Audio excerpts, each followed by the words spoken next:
امام مالک رحمت الله علیه څخه چا پوښتنه وکړله چې امام ابو حنیفه رحمت الله علیه تا لیدلی دی او که نه؟ امام مالک رحمت الله علیه ورته فرمایي چې و،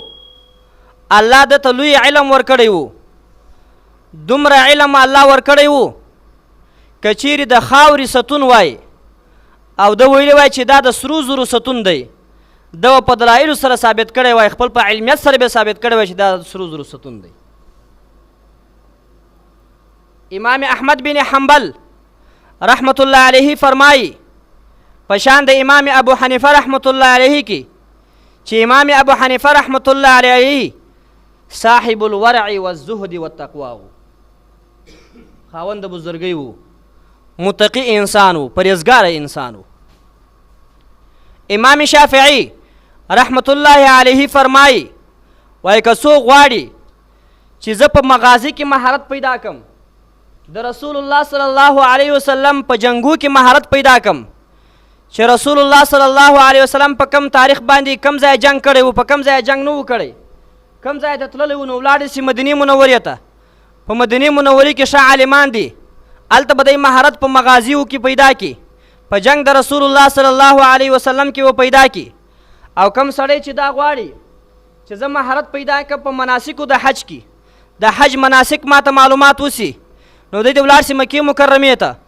او که څوک دا غواړي چې زه مهارت پیدا کړم په فقه کې، چې ما ته د فقه کې مهارت پیدا سي، نو دی د ولاړ شي کوفې ته او د امام ابو حنیفه رحمت الله علیه د ملګرو سره د ځان شریک کړي، دی په فقه کې څه مهارت پیدا کړي. د هغه جلیل القدر علما دي چې هغه څلور مذهبه دي، څلور مذهبه په حق دي، یو امام ابو حنیفه، یو امام شافعي، یو امام مالک، یو امام احمد بن حنبل، دا څلور مذهبه دي، څلور سره په حق دي. دا درې مذهبه د امام ابو حنیفه سب صفت بیانوي، امام مالک سب بیل صفت بیانوي، امام شافعي سب بیل صفت بیانوي، امام احمد سب بیل صفت بیانوي. او امام شافعي رحمت الله علیه و کله به چې د امام ابو حنیفه رحمت الله علیه قبر ته ولاړی او هلته به ملونځ کوئ، خپل مذهب به پرېښوئ، د مذهب به چلوئ. امام شافعي رحمت الله علیه مذهب دا دی چې کله ته ودرېږې نو چې کله ته لاس په نامه نیسي نو لاسونه پورته ونیسه، داسې دا د مذهب دی. خو لیکن کله به چې د امام ابو حنیفه رحمت الله علیه قبر ته ولاړی، د ادب د وجې نه به داسې کول، خپل مذهب به پرېښوئ، تر نامه لاندې به لاسونه نیول. ابن مبارک رحمت الله علیه د امام بخاري استاذ دی، صحیح البخاري چې امام بخاري ورته وایي دی استاذ دی، د امام ابو حنیفه رحمت الله علیه په شاګردانو کې راځي. ابن مبارک رحمت الله علیه فرمایي چې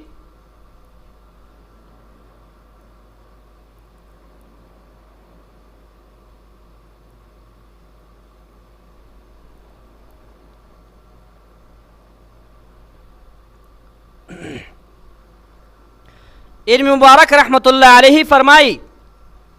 د امام ابو حنیفه په شاګردانو کې راځي، دی فرمایي وایي امام ابو حنیفه رحمت الله علیه ته الله لوی علم ورکړی و، لوی تقوا الله ورکړې وه، حسن الوجه و حسن الثياب، ښه ښایسته مخ یې و، نوراني مخ یې و او ښه ښایسته جامې یې اغوستلې. یو ورځ د امام شافعي رحمت الله علیه استاذ وکیع رحمت الله علیه نومیږي، وکیع رحمت الله علیه په مجلس کې یو سړی د امام ابو حنیفه څخه بد یې وویل. وکیع رحمت الله علیه چې کله د امام ابو حنیفه صاحب د بد خبره واورېدله، ګوره غټ جلیل القدر غټ علم الله ورکړی دی وکیع رحمت الله علیه ته، امام شافعي صاحب استاذ دی، وایه سړی بده خبره دې وکړله او ستا په شان چې هر څوک د امام ابو حنیفه صاحب باره کې خبره کوي، بل هم اضل سبیلا، دوی څوک چې دا خبره کوي د امام ابو حنیفه صاحب باره کې بده خبره کوي، هغوی حقه لاره ورکه کړې ده. او بیا وویل د امام ابو حنیفه رحمت الله علیه په مجلس کې غټ غټ جلیل القدر محدثین ناست دي، ده به چې کله مسله کوله نو علما به ډېر ورسره ناست، مجلس به دایر و، یو مسله به په منځ کې وغورځوله، بیا به ټول اتفاق چې راغی هغه مسله بیا صحیح کړل. نو وکیع رحمت الله علیه ورته فرمایي چې ده په مجلس کې غټ غټ محدثین ناست دي، د ده په مجلس کې غټ غټ فقها ناست دي، د ده په مجلس کې غټ غټ امامان د نحوي امامان د صرف ناست دي، د ده په مجلس کې غټ غټ اولیاء کرام ناست دي. فضل رحمت الله علیه، داود طائی رحمت الله علیه، دا غټ غټ اولیاء کرام د په مجلس کې کښېنستله. او که چیرې بالفرض امام ابو حنیفه رحمت الله علیه ځینې خطا وسي، که چیرې یو مسله ځینې خطا سي، دومره غټ غټ علما ورسره ناست هغه یې خطا بنه کوي چې دا خطا ده، ورته ښیي چې دا مسلې کې خطا ده. دا د امام شافعي رحمت الله علیه استاذ و چې د امام ابو حنیفه رحمت الله علیه مدح و صفت بیانوي. امام شافعي رحمت الله علیه یو ورځ خپل استاذ ته وکیع رحمت الله علیه ته ورغی چې زما محافظه کمزوره ده، دا محافظې شکایت یې ورته وکړي، محافظه مې ډېره کمزوره ده. نو وکیع رحمت الله علیه په مختصر الفاظ سره ورته وایي چې ګناه پرېږده، ګناه پرېږده، ستا محافظه به ټیک ټاک سي. بیا امام شافعي رحمت الله علیه په شعر کې دا خبره کوي، وایي شکوتو الى وکیع سوء حفظي فاوصاني على ترک المعاصي. وایي ما شکایت وکړي وکیع رحمت الله علیه ته د خپلې بدې محافظې چې ما محافظه کمزوره ده، وایي ما ته یې وصیت وکړي چې ګناه پرېږده، چې ګناه پرېږده ستا محافظه به څه سي ټیک ټاک سي. امام ابو حنیفه رحمت الله علیه به دا دستور و، د قرآن مجید سره به ډېر مینه محبت و.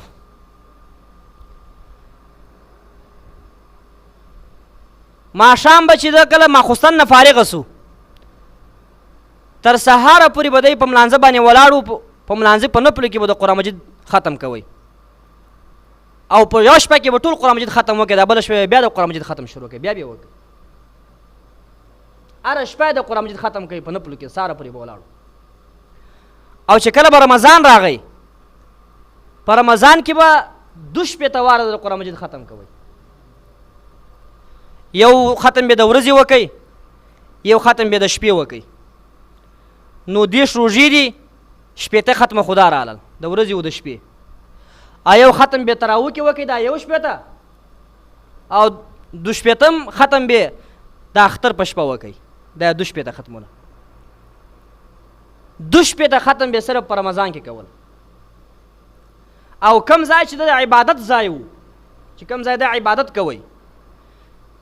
دی چې کله جیل ته تی، بیا قصه اخر کې کوم چې په جیل کې وفات کېږي زموږ امام ابو حنیفه رحمت الله علیه، چې جیل ته دی په دغه ځای کې 10,000 وار د قرآن مجید ختم کړی و، په دغه ځای چې دی کم ځای نه جیل ته دی 10,000 وار د قرآن مجید ختم کړی و. او امام ابو یوسف رحمت الله علیه فرمایي، وایي چې زه ورسره ومه 20 کاله، خو زه ورسره ومه چې ده به د ماخوستن په اودس باندې د سهار لمونځ کوئ، د ماخوستن په اودس باندې به د سهار لمونځ کوئ. دا خو چې زه ورسره وم، اخوا ته وایي چې کوم خلک خبرې کوي 40 کاله نور یادوي، وایي چې زه نه وم ورسره، دا یې 80 کاله، پوره 80 کاله به ده د ماخوستن په اوداسه باندې د سهار لمونځ کوئ. و چړې مړې راولړېږي، د پسې باندې بد رد وایي، د مذهب باندې بد رد وایي چې دا دی واغه دی. مسعر رحمت الله علیه دی وایي زه امام ابو حنیفه سره مسلې ته راغلم، مسلې پوښتنې مې کول، وایي سهار لمونځ چې وکئ، تعلیم ته کښېنستئ طالبانو ته، ماپښینه پورې ناست سو، مول زه مسلې پوښتنه وکړم، ماپښین لمونځ چې وکئ ډایرکټ بیا طالبانو ته کښېنستئ تر مازدیګره پورې، مازدیګر بیا طالبانو ته کښېنستئ تر ماښام، ماښام بیا طالبانو ته کښېنستئ تر ماخوستنه پورې. ما ول دا مولوي صاحب د عبادت کله کوي؟ دا خو ټول کتابونه ټول درس یې وکړي، د عبادت کله کوي؟ وایي چې ماخوستن لمونځ یې وکړئ، چې ماخوستن لمانځه ته وایي ښه جامې یې واغوستلې چې راووتئ ماجت ته، وایي چې ماخوستن لمونځ یې وکړئ، اوس ما ته ټیم نه مېلاوېږي، زه مسلې پوښتنه ځینې وکړم، وایي چې لمونځ یې وکړئ، په نفلو باندې ودرېدئ، په یو رکعت کې 15 سپارې وویلې، وایي ما ول زه 2 رکعت به کم کې مسلې پوښتنه به ځینې وکړم، په 2 رکعت کې بیا 15 سپارې نورې وویلې، ټوټل په 2 رکعتو کې مکمل قرآن مجید ختم کړي.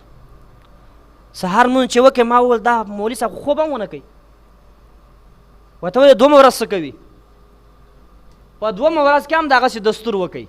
تر ماخوستنه پورې طالبانو ته سبق ووایي، ماخوستن لمانځه نه بعد بیا په نفلو باندې ودرېد تر سهاره پورې بیا عبادت یې وکړ. وایي ما ځان سره وویل چې لألزمنه الى ان اموت او یموت، زه به ده سره خامخا وسېږم تر څو پورې چې ما ته مرګ راځي یا ده ته مرګ راځي، زه به ده سره وسېږم. او بیا دی فرمایي چې ورسره ډېر وخته پورې ورسره اوسېدی. او بیا څه وویل ما رأیته بالنهار مفطرا ولا باللیل، نه مې د ورځې دی ولیدی چې دی خوراک وکړي، ولا باللیل نائما، نه مې د شپې ولیدی چې دی خوب وکړي. نه د ورځې خوراک کوئ یعنې د ورځې بې روژه وه، او نه به د شپې چې خوب کوئ ټوله شپه به د الله عبادت کوئ. نو مې سعد رحمت الله علیه فرمایي څه ټیمې خوب کوئ؟ غرمه ټیمې خوب کوئ. غرمه به چې کله طالبانو سره فارغه سو 11-12 بجې به طالبانو سره فارغه سو تر ماپښینې پورې به خوب وکړي، دا د خوب ټیم و. نور به ټوله ورځ و شپه د الله په عبادت او د الله په ذکر او د الله اذکار طالبانو ته په سبق باندې باخته و. یزید بن لیث رحمت الله علیه فرمایي وایي زه په مسجد کې ومه، امام ابو حنیفه سره راغلی، مسجد ته راغی، ماخوستن لمونځ یې وکړی د امام سره. امام د ماخوستن لمانځه کې یو دا صورت ووایي اذا زلزلت الارض زلزالها واخرجت الارض اثقالها وقال الانسان ما لها، تر اخر پورې دا صورت یې ورسوئ. امام سلام وګرځوئ، خلک ولاړل، وایي زه مؤذن ومه، ما چې امام ابو حنیفه صاحب ته وکتل چې یتفکر و یتنفس، سوچ یې وایي او نفس یې اخیستی، لکه څه چې ژړا ورځي داسې سلګۍ غوندې ولې. وایي ما ځان ولاړ سوم، ورته وویل داسې نه زړه یې مشغوله نه سي مه ورسره کښېنه ولاړ سه. ځینې ولاړم،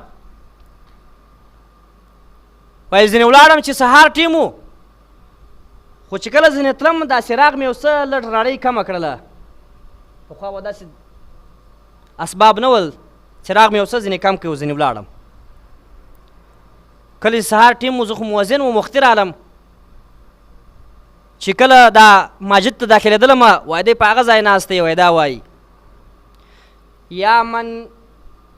یا من یتجزا بمثقال ذرة خیرا خیرا، یا من یتجزا بمثقال ذرة شر شرا. وایي دا نارې وایي ای هغه ذاته چې چا یوه ذره قدر خیر کړی وي هغه ته به خیر ورکوه، او چا چې یوه ذره قدر شر کړی وي هغه ته به شر ورکوه. ای هغه ذاته نعمان ته مغفرت وکړه. نعمان خپل ځان یادوي، نعمان د اور نه وساته، نعمان په رحمت کې داخل که، خپل په رحمت په فضل کې داخل که. وایي دا یې ژړله، وایي دا یې نارې ولې. زه چې ور داخل سومه وایي ما ته ویل زید بن لیث د څراغ دپاره رالې؟ وایي ما ورته ویل نه مولوي صاحب څراغ دپاره رانلمه، سهار دی. وایي دا راته ویل اکتم ما رأیته، کوم شی چې تا ولیدی هغه پټ که، چاته مه وایه. کوم حال چې تا ولیدی، کومه شپه چې ما تېره کړله په ژړا باندې، کوم نارې مې چې الله ته ولې، دا حال چاته مه وایه. او بیا سهار سنت وکړله، سنت سره ناسو سهار لمونځ یې د چا د امام سره وکړئ او بیا ولاړئ. د ماخوستن په اوداسه باندې یزید بن لیث وایي د سهار لمونځ یې موږ سره وکړئ. او د عرقم فضیل رحمت الله علیه فرمایي وایي ما تابعین ډېر ولیدله، ششه تابعین مې ولیدله، خو لیکن د امام ابو حنیفه رحمت الله علیه په شان چې لمونځ چا کوئ دی څوک ما ونه لیدل، چې څومره په عاجزي سره یې لمونځ کوئ، څومره په خشوع په ژړا سره یې لمونځ کوئ، بل څوک ما ونه لیدل. چې کله به ملانځه ته مخته کېدی، د ملانځه نه مخکې به الله ته په ژړا سو، الله ته به دعا وکړ، بیا به ملانځه ته مخته سو. یوه شپه په نفلو باندې ولاړو، د قرآن مجید ختمه کوئ، وایي چې دا آیات ته راورسېدی بل الساعة موعدهم والساعة ادهی وامر، ورځ د قیامت چې کوم ده هغه د دوی ځای د وعدې دی، او ورځ د قیامت ډېره عظیمه ورځ ده او ډېره ترخه ورځ ده. خداوند متعال فرمایي ډېره سخته ورځ ده وایي او ډېره ترخه ورځ ده. وایي دغه آیات یې بار بار تېروئ،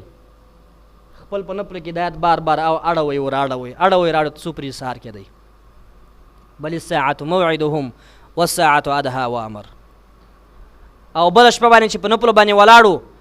وایي چې دا آیت راورسېدی قرآن مجید ختم یې کوي چې فمن الله علینا ووقانا عذاب السموم جنتیان به ووایي چې کله جنت ته داخل سي جنتیان به ووایي فمن الله علینا احسان وکړي خداوند متعال په موږ باندې مغفرت الله موږ ته وکړي الله په موږ باندې احسان وکړي فمن الله علینا ووقانا عذاب السموم او خداوند متعال په موږ باندې احسان وکړي چې موږ یې د ګرم اور څخه وساتلو وایي دا آیات بار بار وایي څو پرې سهار کېږي چې کله حجة الوداع کوي آخري کال د حج دی په دا کال به بیا مړ کېږي د کعبې مبارکې چې کوم چوکیدار دی هغه ته وویل ما د مکې مکرمې دننه داخل که زه د لږ عبادت کوم امام ذهبي رحمت الله علیه فرمایي چې زموږ په وخت کې 4 مشهوره خلق ول چې دننه په مکې مکرمې کې په یو رکعت کې قرآن مجید ختم کړی دی یو رکعت ورته وبدلی په یو رکعت کې به ټول د قرآن مجید ختم وکړي یو پکې عثمان بن عفان بل تمیم داری بل سعید بن جبیر بل امام ابو حنیفه رضی الله تعالی عنهم دغه 4 خلق دي چې په یو رکعت دننه په مکې مکرمې دننه په کوټې کې دننه په بیت الله شریف کې د قرآن مجید ختم په یو رکعت کې کړی دا مشهوره ووایي دروازوان ته وویله چې ما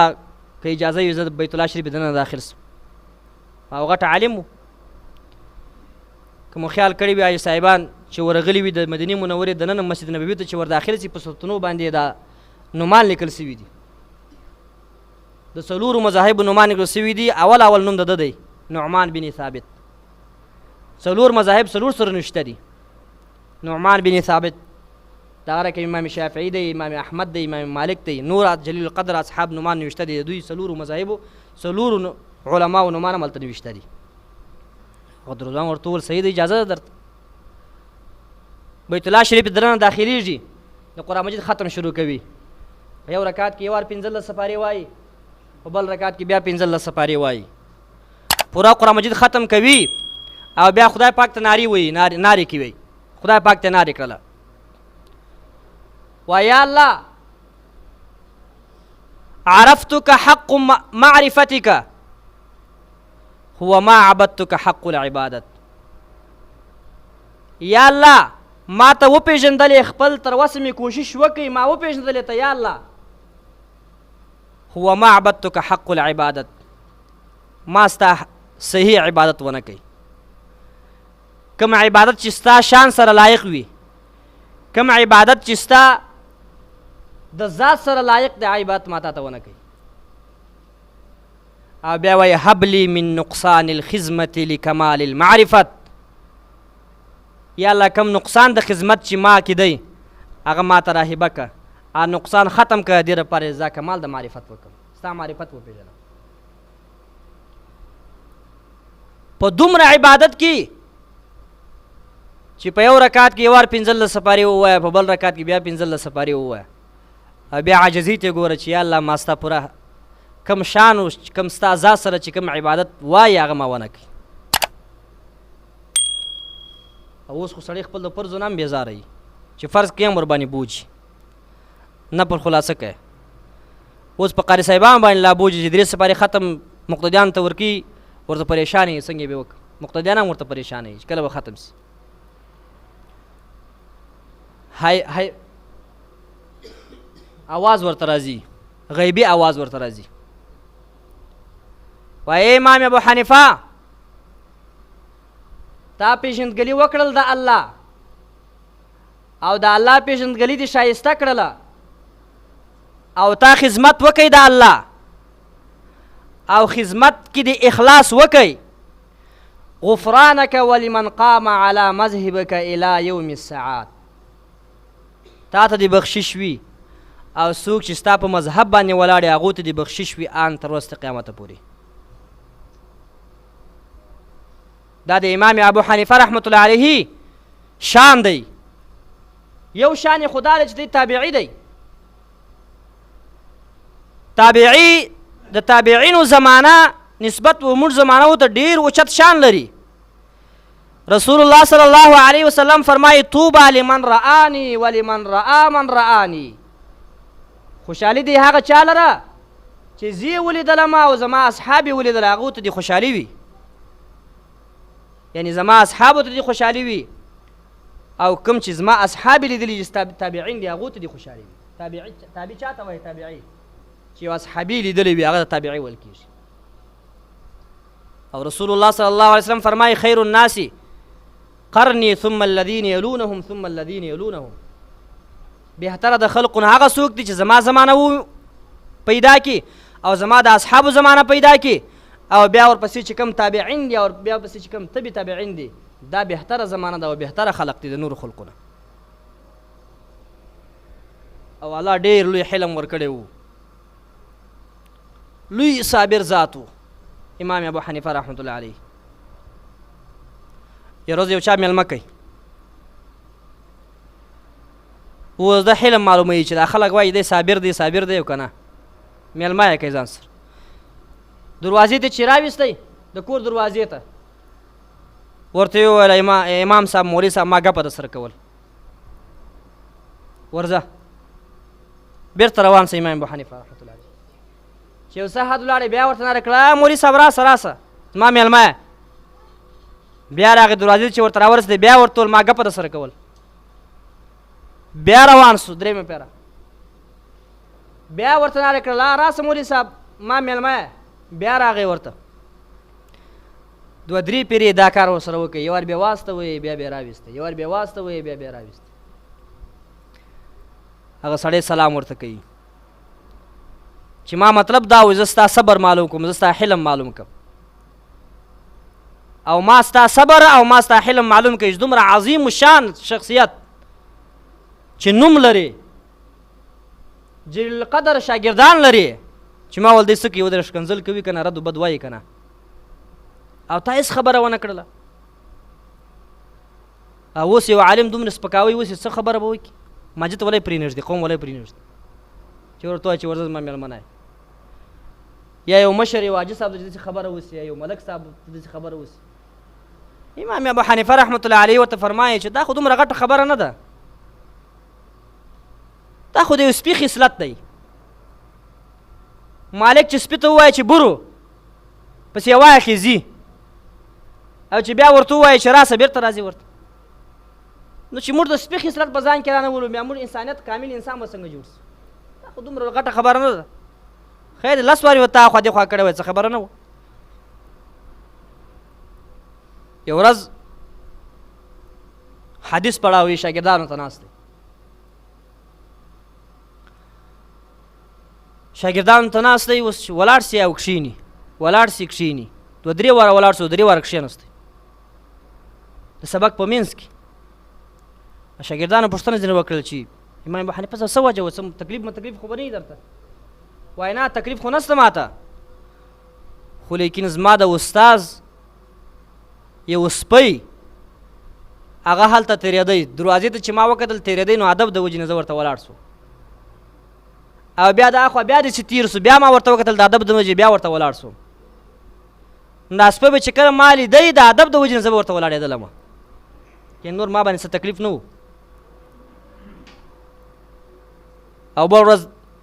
شاګردانو ته حدیث وایي چې د درې واره داسې جټکه یې وخوړله، یو وارې جټکه وخوړل، بیا یې جټکه، درې واره جټکه وخوړل، خو سبق یې ختم نه کوي. خپل شاګردانو ته سبق پوره ورکوي، چې سبق یې پوره سو بیا یې شاګرد ته وویل ته راسه زما په شا کې څه شی دی، څو وارې ټک راکوي. چې ویې کتل و دومره ادب ورسره و چې دا د حدیث په منځ کې یو شاګرد ته ونه ویل چې اله راسه یو شی وچلم، د ادب و د حلم ورسره و، درد به ورباندې راغی، یو څه جټکه بیا وخوړل، خو لیکن حدیث یې پرې نه شو وی. چې کله یې سبق پوره کوي، حدیث یې پوره کوي، شاګرد ته وویل ته راسه، چې شاګرد راغی لمن یې ځینې پورته کړل، دونې لړم شاته دې ټکونه ورکول، خو لیکن د خپل هغه سبق حدیث پرې نه شو وی. دومره حلیم شخصیت. یو سړی راغی ورته سبق کې نه شاګردان شاوخوا ورته ناست غټ غټ جید محدثین ورسره ناست شش کنځلې ورته وکړل ستا څه وڅه کوم پوره ښکنځلې ورته وکړل شاګردان راوغورځېدل ورباندې ورته نه کښېنئ هېڅ خبره نه ده ټول شاګردان یې کښېنول خو لیکن شاګردان یې کښېنول باوجود یې نه چې کله سبق ختم کوي د هغه سړی دا چې کوم ښکنځلې ورته کړي دي د هغه سړی یې تر لاسه ونیوئ او خپل دروازه یې ورته وښوه چې دا زما د کور دروازه ده که په زړه کې نور شی پاته وي کوم ښکنځل مشکنځل نور درد مرد پاتې هغه هم راته وکړه او دا زما د کور دروازه ده چې کله هم حساب ته درد درته ښکنځل درته راځه دا زما د کور دروازه ده او اوس راځي خبرې پسې کېږي چې دا داسې د امام ابو حنیفه و دا غلطیا کړې ده و داسې کړي دي و هغسې کړي دي عمر بن زر رحمت الله علیه دا یو جلیل القدر ښه عالم و خو لیکن د امام ابو حنیفه رحمت الله مور مبارکې به هر وخت امام ابو حنیفه صاحب ته ویله چې ته ولاړ شه د عمر بن زر نه پوښتنه وکړه مسلې پوښتنه وکړه بس یو وارې شوق مینه محبت ورسره پیدا شوی و د عالم سره خپل په زوی باندې تنده نه ماتېدل او حالانکې امام ابو حنیفه رحمت الله علیه د ده علم تر زیاتو تر عمر بن زر رحمت الله علیه خو بیا به هم ده به څه کوله یا به مثال په طور په یو حیوان باندې سپاره کړله هلته به ور ویستله هغه به وشرمېده چې ابو حنیفه صاحب ته ما ته څنګه دا مسله پوښتنې ته راځي یا به خپله ورغې هلته چې ما مور دا پوښتنه کوي هغه ویل ته خو تر ما غټ عالم یې ته زما سې څه لپاره پوښتنه کوې امام ابو حنیفه رحمت الله علیه خو مور مبارکه راته وایي چې ورسه عمر بن زر سنې پوښتنه وکړه کله کله په مسلې کې ګیر راغی عمر بن زر بیا به ورته وویل د امام ابو حنیفه صاحب څخه یې پوښتنه وکړل چې ته راته ووایه دا مسله ته راته ووایه چې تا راته وویل زه بېرته تا ته ووایم بیا خپل مور ته ووایه امام ابو حنیفه رحمت الله علیه بیا ورته وویل چې مسله داسې ده عمر ته به مسله وویل عمر به بېرته امام ابو حنیفه صاحب دا مسله وویل دی به ولاړې خپل مور ته به وویل چې عمر صاحب داسې وویل عمر بن زر په دې مسلې کې داسې وویل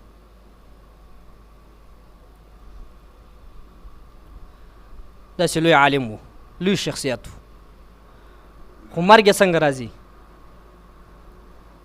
د وخت د زمانې خلیفه منصور نومېدی دې منصور ورته وویله چې ته راسه زموږ قاضي القضات څه لکه نن سبا جج ورته وایي داسې قاضي القضات زه تا جوړومه چې نور څومره قاضیان دي کوچني کوچني قاضیان د دې ټولو مشر به ته ته به قاضي القضات یې یعنې قاضي د قاضیانو به ته امام ابو حنیفه رحمت الله علیه منع وکړل زه دا قضا نه کوم منصور ټینګار ورباندې وکړي د منع وکړل منصور ورته وویل جیل ته دې اچومه د منع وکړل چې قضا ډېر زور غواړي دا داسې دی لکه سړی چې څوک چې قضا کوي داسې دی لکه په پچي چې کوم پسه چاړه ده په دې باندې خپل ځان حلالوي زه دا نسم کولی وی منصور را ولاړ سو امام ابو حنیفه رحمت الله علیه راواخیسته جیل ته واچوئ او بیا ورته ویل قضا وکړه د ول زه قضا نه کوم وایي لکه وم دي د جیل دې باسم قضا وکړه وایي نه کوم تر دې پورې منصور امر وکړي خپل پوجانو ته د جیل پولیسو ته امر وکړي وایي داسې وکړه هره ورځ یې بازار ته باساس او لس دورې ورسره کواسه او بېرته راولاس تر څو پورې چې دا خبرې نه یې منلې تر هغه وخت پورې دا سزا ورکوي بازار ته وباسئ شاته خلکو نارې هم پسې ولي په حیوان باندې سپور کړي وو هغه کافرې دورې ورسره وي لس دورې بیا هره ورځ وي خو ډول زه قضا نه کوم دومره به ووایي چې دا وینه به راغله پندو ته به راورسېدل ولنه لس ورځو پورې دا سزا دوی ورکړله بازار ته به وباسئ او وهئ به نن سبا خو چا ده چې مشري په لاس راځي خوشحالېږي ورته پخوا به چا ته مشري په لاس راتله شاته بس دا مشري نه سم کولی په ورځ د قیامت خو دې ما سې پوښتنه کېږي مصرف کوي خپل کلی دې په څه شي کې مصرف کوي خپل کور دې په څه شي کې مصرف کوي خپل ولایت دې په څه شي کې مصرف کوي او یتیم پوښتنې دې وکړل که نه د مسکین پوښتنې دې وکړل که نه د غریب پوښتنې دې وکړل که نه د همسایه ګاونډي پوښتنې دې وکړل که نه دا ټولو پوښتنې به د مشر سنې کېږي د اوس دا نه سم کولی امام ابو حنیفه رحمت الله وویل لس ورځو پورې به دا سزا یې ورکړله اخره لس ورځې بعد الله ته دعا کوي الله ته په ژړا کېږي. 15مه ورځ دی وفات کېږي، په جیل کې دننه دی وفات کېږي،